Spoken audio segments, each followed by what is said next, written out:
안녕하세요. 이번 시간에는 시간 투자 많이 하면 얻어지는 동물적인 감각에 대해서 얘기해 보도록 하겠습니다.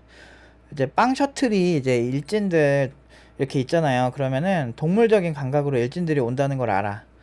그리고 일진들이 왔을 때 어떤 행동을 할지 대부분 알아요.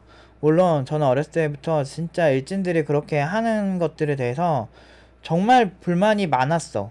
물론 일진들도 나름 친하다고 하는데 INTP 특이지만 그렇게 인류애가 없기 때문에 친한 척을 한 것뿐이야. 그냥 잘 상대해줬던 거지. 약간 선민의식이 있으면 사람들 상대하기 참 편하더라고. 오히려 어떤 사람이 굉장히 화를 내면 그거에 대해서 공감해주는 척 약간의 사이코패스적 제스처를 취해주면 사람들이 우쭈쭈쭈 하면서 내 맘대로 조련이 되더라고. 난 이걸 고등학교 때 많이 느꼈지. 근데 사람들 사이에서 내가 굉장히 좋은 사람이었지만 나는 불행하다고 느꼈지. 아, 나는 내가 할 말 다 하고 살아야 되는 성격이구나. 그때 느꼈지. 그러면서 그리고 일단 그러니까 그렇게 내가 할 말 다 하고 살려면 일단 진짜 막 이상한 사람이 아닌 이상은 막 리플리 증후군이 있거나 남한테 거짓말해도 전혀 그런 양심의 가책을 안 느끼는 사람이 아닌 이상은 보통은 이렇게 자기 행실을 똑바르게 살아야 되거든. 난 최소한 남한테 피해주면서 사는 걸 정말 싫어하고 그러고 살고 싶지도 않고 그런 성격이거든. 그러니까 어디 가서 당당하게 내 얘기를 하는 거지. 근데 나는 학교 다닐 때 정말 괴롭힘 당하는 친구들 많이 도와줬거든. 대신 싸워줄 수는 없어. 왜 못하냐면 우리나라 문제가 그 일단은 촉법소년이나 이런 문제도 있고, 그리고 우리 때는 더 20년 내가 20년 전에 고등학교 다닐 때는 더 이런 학교 폭력에 대해서 심각하게 다루지 않았어요. 그래서 요새 더 글로리라든지 이런 것들에서 이걸 심각하게 다루는 게 너무나 반가워. 나는 군대에서도 거부감이 되게 많았거든. 군대도 굉장히 비인권적인 곳이야. 그러니까 거기서 뭐 되게 폐쇄적인 곳이니까 자기 맘대로 좀 할 수가 있어. 이건 어쩔 수가 없어. 그리고 나는 거기서 뭐 정치적 사상 교육이나 뭐 이런 것도 많이 봤었고, 정치는 이제 개인의 어떤 판단인데 그걸 군대에서 하는 것도 좀 사실은 제대로 된 게 아니었거든. 근데 나는 훈련소에서 그런 정치 관련된 영상도 틀어주는 걸 많이 봤었고 하면서 아, 굉장히 이게 현실이 참 부조리하다라는 생각을 많이 했었지. 어쨌든 그게 중요한 게 아니고, 근데 그런 입장에서 이렇게 봤을 때, 동물적인 감각들 있잖아요. 빵 셔틀이 느끼는 동물적인 감각? 그건 오래된 괴롭힘 때문에 온 거거든. 이게 뭐 하루 이틀 괴롭힘 당해서 사람들이 그렇게 찌질해지고 찐따 같아지는 게 아니야. 사람들한테 자꾸 당하고 그러면 남들이 봤을 때 그냥 평범한 친구도 나를 괴롭히는 친구면 정말 어떤 PTSD라 그러죠? 외상후 스트레스 장애 같은 게 생기거든. 그 사람만 보면 되게 놀랍고. 근데 강아지들 보면은 그런 비슷한 행동을 할 때 있잖아요. 어렸을 때 뭐 주인에게 폭행을 당했다든지 자기가 유일하게 의지하는 대상한테 폭행을 당했다든지 그렇게 하다가 버려진 유기견들이 보면 사람들 손길을 되게 무서워하잖아요. 그런 거랑 되게 비슷한 거거든. 그러니까 본능적으로 나를 지키기 위해서 우리 뇌는 나를 지키기 위해 설계돼 있거든. 근데 이제 그런 거를 그러니까 주변에 이렇게 볼 때 평범한 사람들 그냥 지나가는 거리도 혹시나 일진이 있을까 굉장히 주변을 민감하게 바라보더라고. 근데 그런 친구들이랑도 친하게 지내면서 내가 느꼈던 게 아, 이거 굉장한 거구나. 한 사람의 인생을 망칠 수가 있는 거구나. 굉장히 사건이 크리티컬하게 봐야 돼요. 사실 굉장히 그렇거든요. 특히나 10대 때 감수성 예민할 때 그런 일이 생긴다는 건 사실 인생의 어떻게 보면 절반 이상의 사형 선고라고 봐도 과언이 아닐 정도로 저는 이 사안을 심각하게 보는 편이거든요. 사람을 아주 그냥 근데 그게 거기에 대한 보호 장치가 너무 약해 확실히. 우리 땐 더 심했어요. 그래서 아마 더 평생 그 상처로 사는 사람들 많을 거야. 난 많이 봤거든 이상한 거. 그래도 꿋꿋하게 살대. 일진 애들이 막, 어떤 애 막 때리려고 데리고 가는 장소에도 같이 갔었고, 말리긴 했어요. 하지 말라고. 이러면서 제가 하긴 했거든. 왜 그래? 하지 마, 얘들아. 이러면서 막 그렇게 했는데, 내 말로는 이게 안 되더라고. 워낙 일진 애들도 기도 세고, 그러니까. 또 일진 애들이 또 막, 시간 지나서 걔네들은 학교 다닐 때 누구를 패고 살았잖아. 그러니까 내가 찌질하게 이렇게 맞으면서 다니지 않았기 때문에 걔네들은 되게 잘 살더라고. 족같아 아주 세상 진짜. 진짜 그런 거 보면은 사람의 자존감이 다 무너져서 시작해. 10대들 얼마나 불쌍한지 몰라. 근데 아무튼 그런 것처럼 이제 이런 동물적인 감각이 있어요. 사람들 이렇게 보면. 나도 개발하다 보면 가끔 내가 이렇게 뭐 이것저것 하다가 보면 이거 이상한데 왠지 여기를 고쳐야 될 것 같은데 느낌이 오는 데가 있거든. 근데 근거는 없어. 뭐 에러 코드가 거기에서 나온 것도 아니고 에러 코드가 나온 것은 결과론적인 그런 거지. 예를 들면 내가 지금 갑자기 황달이 생겨. 막 눈이 노래져. 막 그러면 눈이 노래지는 게 문제라서 눈에 흰색 색소를 넣으세요. 뭐 이런 게 아니고 눈을 하얗게 만드세요. 이게 문제가 아니고 원인이 있잖아요. 뭐 간이 안 좋다든지 뭐 췌장에 문제가 생겼다든지 뭔가 있을 거 아니야. 그 원인 자체가 코드에도 있거든. 여기서 널 포인트 익셉션이 나왔다든지 뭐 스택 오버플로우가 나왔다든지 뭐 그런 문제가 생겼을 때 여기 자체의 문제가 아니고 위에서 흐름에서 뭐가 문제가 생긴 게 문제거든, 알고리즘에서. 그래서 근데 왠지 이거 같아 이럴 때 있어. 근거는 없는데 일은 급해 죽겠고 막 그럴 때 뭔가 이렇게 딱 찍으면 딱 맞을 때 있거든. 근데 이게 비슷한 버그가 하도 많아서 그런 거야. 그러니까 몸이 반응하는 거야. 그래서 그 여러분들 뇌에 보면은 제가 그거 좀 찾아볼게. 이런 거 보면은 뇌 부분이 이렇게 다 비어 있어요. 이렇게 비어 있는데도 그냥 그 그러니까 뇌가 이렇게 없는데 한 50% 정도의 사람들은 뇌가 이렇게 많이 비어 있어도 그냥 살아가는데 큰 지장이 없대요. IQ도 막 126 넘고 막 이런 사람이 있대. 그래가지고 처음에 되게 의문이었거든. 근데 사실 그 몸이 기억하는 지능에 대해서 여러 가지 재밌는 뭐 가설들 이런 걸 보면 뭐 어떤 사람은 그 사람이 그 장기 이식을 하고 죽었어요. 근데 이 사람이 사전에 막 마라톤 같은 거 엄청 좋아하고 그랬대. 그러다가 이제 불의의 사고로 그러니까 신체를 다 이식을 했는데 그 이식을 받은 사람이 갑자기 마라톤을 겁나 열심히 하더래.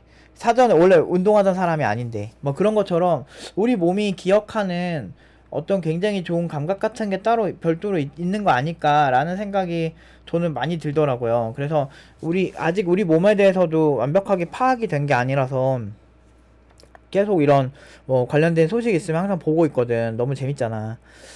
근데 이런 걸 보면서 느낀 게, 우리가 설명할 수 없는 그런 제3의 감각들이 분명히 있겠다. 동물적인 감각들이 분명히 존재한다. 라고 저는 믿고는 있어요. 물론 이거 근거는 없어요. 근데, 사실 뭔가를 오래 했을 때 거기서 오는 이상한 그게 있어. 게임도 계속 지다 보면 어떻게 하면 지는지 느껴진다니까. 나 어렸을 때 게임 잘했거든.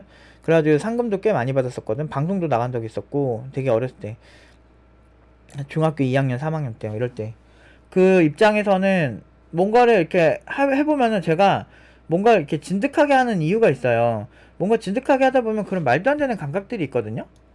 그런 감각들이 생기기까지 기다리는 거야. 이거를 1만 시간의 법칙이란 책에서는 좀 이렇게 다르게 설명을 하긴 하더라고. 근데 모든 1만 시간을 하게 된다면 잘해지는 것 같아요. 근데 1만 시간이라고 하면 하루가 24시간이고 하루에 진짜 좀 많이 빡세게 하다 보면 12시간 이상 되잖아요. 그럼 평균적으로 적당히 10시간을 잡고 365일을 했을 때 몇 시간? 3650시간이 되는 거거든. 그렇게 매일매일 10시간씩 뭐 한 3년 하면 되나? 그러면 1만 시간 되겠네요. 얼추. 그런 것처럼 뭔가에 깊이 빠져서 할 때 한 3년에서 4년 아니면 5년 또는 한 6년 7년 이렇게 보는 건데 그렇게 했을 때 생기는 그 말로 설명 안 되는 감각들이 분명히 있어요. 저도 코칭을 하다 보면 어떤 친구가 어떤 문제가 생겨. 근데 이 친구는 그게 문제가 그러니까 그걸 해결하는 방법으로 다른 걸 제시하는데 아니야 이거 같은데 이럴 때가 되게 많고 그렇게 얘기를 해서 고쳐보면은 내가 20년 가까이 하니까 잘 고쳐지는 경우가 많아요. 거의 어떤 문제가 있을 때 고친 확률이 95% 이상? 근데 보통은 이제 과정을 보고 좀 내가 힘들긴 하는데 어떻게 문제풀이 하는지 과정을 보고 그때 같이 질문을 해나가면서 하면 보통 고쳐지는데 자기 고집이 너무 강하고 생각하는 게 많이 사차원스러운 사람들은 더 많이 힘들긴 하죠. 그래도 어느 정도 궤도까지 다 올릴 수 있어요. 사람들의 개개인의 차이는 당연히 있지. 세상은 공평하지 않다니까? 세상은 공평하지 않아요. 그래서 똑똑한 게 타고난 사람도 있고 그래요. 진짜 그런 사람들이 있는데 근데 나는 그 똑똑한 게 타고나는 지능 수준만으로는 우리나라에서 정말 뭔가 잘하는 사람들 설명할 수가 없다고. 왜냐면 나는 극단적인 걸 좋아하거든. 그러니까 극단적이란 게 좋아하는 게 뭐냐면 예를 들면 롤 같은 경우도 정말 잘하는 사람들의 플레이를 보면 와 저 사람은 몇 시 몇 분에 저게 뭐가 있는지 정글이 지금 어디로 돌고 있는지 그걸 대략적으로 다 아는구나. 맵 리딩을 굉장히 잘하는구나. 경험상 잠깐 그러니까 챔피언 하나만 보였을 때 지금 여기 한 2명, 3명 정도 있을 것 같아요 라고 맞추더라고. 나는 당연히 생각도 못했던 것들이거든. 나처럼 그냥 게임 가끔 한판 하고 이런 사람들은 알 수 없는 그런 세계가 분명히 있어요. 근데 내가 옛날에 어렸을 때 게임 대회 상금 받을 때도 그랬었거든. 내가 지금 여기서 하면 저쪽에서 드랍을 준비하고 있는 것 같다. 그렇게 해서 미리 그쪽에 좀 대처를 하고 막 이런 경우가 되게 많거든. 이게 동물적인 감각이 있어. 그래서 사실은 게임을 진짜 잘한다는 사람들 보면 플레이 타임 자체가 길어요. 그거 어쩔 수가 없어. 그럼에도 불구하고 게임 플레이 타임이 긴데 못하는 사람들은 둘 중 하나거든. 그러니까 집중해서 뭔가를 빡세게 하지 않았거나 아니면은 그냥 진짜 전반적으로 지능이 떨어지거나 막 이런 문제일 수 있는데, 근데 사실 절대적인 시간이 어느 정도 있으면 일정 수준 이상은 다 올라가요. 근데 게임은 이제 상위 랭커들이 하는 그런 일들은 사실은 좀 그런 느낌이죠. 약간 뭐라 그럴까, 어떤 스포츠라고 할까나, 경쟁? 스포츠가 경쟁이 제일 심하지. 무조건 1등 해야 되고 뭐 이런 사람들이 주목받는 시장이니까 어쩔 수가 없는 거지. 그래서 제가 보는 이런 동물적인 감각들의 핵심은 그냥 일단은 시간을 많이 투자하면 되는 것 같아. 그리고 개발자는 어차피 1등 안 해도 되잖아요. 그러니까 사실 그냥 업계에서 상위 한 20%? 20, 30% 내외만 들어도 평생 먹고 사는데 크게 지장 없을 거예요. 그 습관 좋고 그러면 상위 10%면은 엄청난 부를 축적할 거고, 상위 1% 개발자면 개발 기술 자체가 그 회사의 핵심 코어가 될 수도 있거든. 그러면 돈 엄청 많이 벌겠지. 근데 그런 게, 그래서 기술이 돈이 돼요.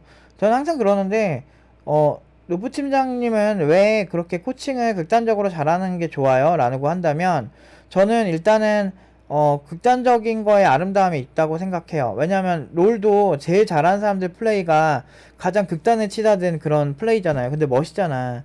그리고 막 스포츠 선수들 보면 가장 그 스포츠에 가장 극단으로 치닫은 그런 사람들이 보여주는 퍼포먼스가 훨씬 멋있는 건 사실이거든요. 그래서 이건 본능이에요. 손흥민 선수의 플레이를 보면 사람들이 열광하잖아. 그리고 아이돌들도 가장 훈련이 잘 돼 있고 가장 아름다운 사람들을 모아서 가장 훈련이 잘 되게 해서 가장 극단적으로 만든 거잖아. 인간이 그걸 좋아한다고. 인간이란 것 자체가 그런 극단적인 무언가를 굉장히 좋아할 확률이 높다는 거죠. 이건 본능이에요. 우리가 느끼는 본능. 이왕이면은 잘난 사람들 거 보고 싶은 거지. 그래서 그들만 소비돼요. 그러면 내가 교육한 친구들도 극단적으로 소비되어질 수 있는 개발자를 만들어야 되겠다, 이렇게 생각하는 게 너무나 당연한 거 아니겠습니까?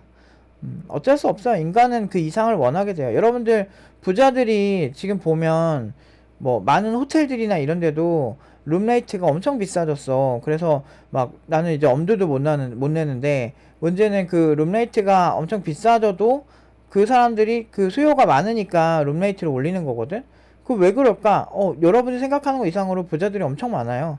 그 사람들은 그런 데서 룸레이트가 높더라도 시설이 좋고 내가 그 가치에 맞게 내가 혜택만 잘 받으면 그 가격을 지불할 의사가 되게 많은 거야.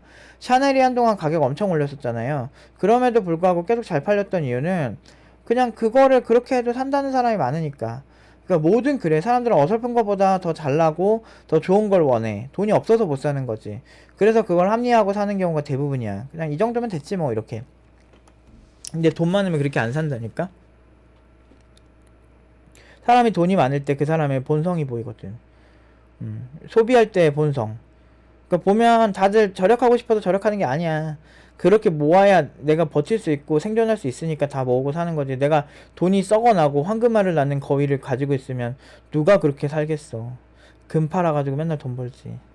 그러면은 사치 엄청 부리지. 근데 남이 하면 사치고 지가 하면 합리적 소비고 막 이런 거 나 진짜 싫어하거든. 음. 아무튼 이런 감각을 키우려면 절대적으로 시간을 많이 써야 돼요. 근데 이런 과정이 힘들지. 근데 나도 거의 뭐 4, 5개월 가까이 코딩만 하고 그런 거, 그리고 이제 뭐 다음 주는 좀 쉬려고, 다음 주는 좀 쉬면서 이제 내 개발, 그러니까 학생들 수업에만 집중을 하려고 코딩하는 거 좀 잠깐 너무 지쳐가지고 4개월 가까이 미친듯이 했는데 이제 좀 지쳐가지고 한 주 또 딱 깔끔하게 일하는 시간 제외하고는 딱 쉬고 난 다음에 그 다음 주부터 또 깔끔하게 또 다시 시작하려고. 근데 원래 그래요. 근데 내가 이렇게 투자하는 이유도 결국에는 최고의 개발자가 더 소비가 잘 되듯이 최고의 강사가 더 소비가 잘 되는 거지. 나한테 배우고 싶어 하는 사람들도 많아지고, 그렇다는 거지. 결과도 극단적으로도 잘 나와야지. 연봉 8천 이상 개발자가 뭐 그 정도의 급이 되는 사람이면 연봉 8천 이상도 나올 수 있겠죠. 가능성은 있죠. 근데 이게 단순히 이렇게 되는 건 아니고, 사실 연봉 8천이라는 건 굉장히 상징적이고, 요즘같이 이렇게 좀 빡센 시장에서는 8천이 또 나올까 싶긴 한데, 뭐 노력은 해봐야죠. 왜? 사람들이 극단적인 거 좋아하고, 이왕이면 더 멋있고 더 고연봉이고 더 잘한 사람 원하거든. 음. 그래서 내가 20년 가까이 했거든, 내가 교육을. 그래서 1만 시간 이상이겠죠. 훨씬 더 오랜 시간 동안 수업을 해오고 그렇게 살았는데, 동물적인 감각이 확실히 있어요. 내가 이렇게 사람을 보면, 너 이렇게 이거 이렇게 해야 돼, 너 지금 이렇게 되면 이렇게 될걸. 얼마 전에 3년 정도 지난 친구 졸업한 지, 그 친구 전화가 왔어. 갑자기 전화가 와가지고 저한테 막 물어보는 거야. 팀장님, 저 더 발전하고 싶고, 저 주변에 팀노바 팀원들 많고, 그 사람, 그러니까 일반적인 개발자보다는 그 친구가 연봉이 많이 높기는 하지만, 주변에 팀노바 팀원 졸업생들이 많다는 게 문제거든. 그 친구들에 비해서는 내가 더 발전을 못하고 있는 것 같다. 그리고 내가 뭐 그래서 여러 가지, 제가 그때 한 40분 50분 정도 통화하면서 여러 가지 솔루션을 같이 얘기를 해줬거든요. 너는 이런 성격이고, 너는 다른 사람들보다 민감도가 떨어지는 성격이라서 코드를 짤 때부터 계획적인 부분부터 잘 세워야 되는 그래야 좀 잘하는 스타일이다. 근데 내가 이거 수업할 때도 얘기해줬는데, 너가 이제 그게 이제 시간이 지나면서, 사실 경력이 많아지면 사람들이 자기가 최고라고 생각하기 때문에, 내가 경력 있는 친구들 별말 안 하거든. 그냥 가만히 있어요. 그 단점이 있어도 얘기도 안 해줘. 그냥 그러고 있거든. 괜히 기분 나쁠 수도 있으니까. 이제 학생에서 프로 개발자가 됐는데 내가 계속 그렇게 하긴 좀 그렇잖아. 그래가지고 아무튼 내가 그렇게 하니까, 이제 그 친구가 나한테 도와달라고 하니까, 이제 그 친구를 다시 학생 관점으로 보면서 얘기를 해주면서 도와줬죠. 이제 이렇게 하면 될 거야. 근데 그 친구가 생각하는 자기의 이거 솔루션은 그게 아니었던 거야. 근데 너가 3년 해봐서 그렇지 않냐? 3년 동안 너가 비슷한 어떤 아쉬움을 느꼈다면, 그런 부분에서는 이제는 내 말을 들어주는 게 훨씬 좋지 않겠니? 라고 얘기를 한 거죠. 그러니까 좀 인정을 하긴 하는데, 모르죠. 본인이 더 노력을 해서 그 상황을 바꿔야 되겠죠. 근데 오죽하면은 3년 만에 전화를 해가지고, 팀장님, 제가 이러이러한데 이런 문제가 회사에 터질 때 있어요. 어떻게 해야 될까? 이런 질문을 했을까 싶기도 해요. 근데 뭐 이거는 팀노바 문제죠. 왜냐면 팀노바는 애초에 평균 연봉 자체가 높아서, 일반적인 개발자분 3년차보다는 걔가 훨씬 높아요. 근데 이제, 그런데 문제는 이제 다른 팀원들, 그러니까 사람이 그런 게 있다. 자기가 잘나면 아래쪽은 잘 안 봐. 위쪽만 보여요. 원래 그래요. 부자들도 막 몇백억씩 있는 부자들도 그 상황에 별로 만족 안 하는 사람들 많아요. 더 위에를 보고 내가 더 부자가 돼야 된다고 생각하는 사람들이 더 많아요. 잘나질수록 그래요. 그래서 당연한 현상이긴 한데, 뭐 어쩌겠어. 근데 이제 개인차가 확실히 있기는 있어요. 근데 그래도 평균적으로 저는 고연봉으로 취업을 시켰으니까 그냥 그런 부분에서 만족하고 있는 건데, 사실 졸업생이 졸업한 이후에는 이제 자기 인생 자기가 사는 거라, 내가 알려준 것들 잘 답습해서 잘 살면 이렇게 되는데, 평균치가 높기는 하지만 그래도 모두 다 엄청나게 부자가 되지는 않는다. 그 이후부터는 자기가 알아서 살아야지. 아무튼 이렇게 뭐 이렇게 가끔 1년에 한두 명 정도는 연락이 오거든요. 그래가지고 이렇게 상담을 해주는데, 대부분은 제가 말한 거 잘 지키는 친구들은 결과가 좋은 편이에요. 그래도 많이 좋아져요. 근데 어려워요. 사실 사람을 교육한다는 게 굉장히 힘들고, 굉장히 좀 현실적인 그런 부분에서도 상당히 많은 고민이 필요한 게 사실입니다. 아무튼 오늘은 여기까지 하도록 하겠습니다. 꼭 여러분들 공부하시기 힘들어도 꼭 1만 시간의 법칙처럼 꾸준히 많은 시간을 투자하는 게, 못해서 그지 같더라도 많은 시간을 투자하는 게 훨씬 유리하다는 거 꼭 기억해 주셨으면 좋겠어요. 오늘 여기까지 하도록 하겠습니다.